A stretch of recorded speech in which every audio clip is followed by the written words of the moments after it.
અમે લોકો એનએચએમના કર્મચારી છે. ઓલ ઓવર ગુજરાતમાં એનએચએમ છે, ઓલ ઓવર ઇન્ડિયામાં પણ એનએચએમ પ્રોગ્રામ ચાલે છે નેશનલ રૂરલ હેલ્થ મિશન દ્વારા.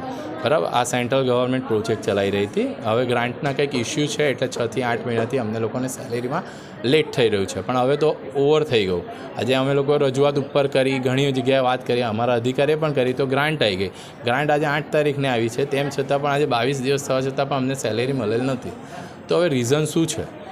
આ સ્કૂલ ઓપન થઈ રહી છે, સ્કૂલના ખર્ચા કાઢવાના બધું, તમે લોકો પણ બધા કર્મચારી છો, તમને ખબર તમારા છોકરાને ભણાવતા હશો કે કેટલી ફી છે. તો ફી ભરવાના, યુનિફોર્મ લાવવાના, એના ખર્ચા લાવવા ક્યાંથી?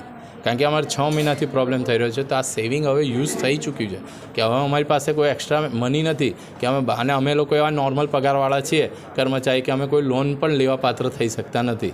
25,000, 30,000, 12,000, 18,000 એવા અલગ અલગ ક્રેડિટ વાઇઝ પગાર છે. તો હવે તમે લોકો વિચારો કે હવે આટલામાં અમને કોણ લોન આપશે? કેટલા કર્મચારી છે? ઓલ ઓવર ગુજરાત 1.5 લાખથી ઉપર છે અને અહીંયા વીએમસીમાં 450ની આસપાસ. કેટલું હમણાં તકલીફ પડી રહી છે આ વસ્તુને? હવે સાહેબ તમને શું કહેવાનું, કેટલી તકલીફ પડી રહી? તમે પણ ઘર ચલાવો છો, તમને પણ ખબર હશે કે કેવી રીતના ઘર ચાલે છે. ટાઈમ પર પૈસા ના આવે તો કેટલો પ્રોબ્લેમ થાય. સાહેબે શું એટલે તમે હવે અમે આપીએ છીએ સાહેબને રજૂઆત.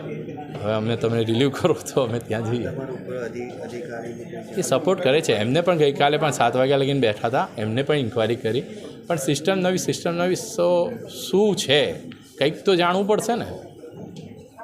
આગળ શું કરશો તમે?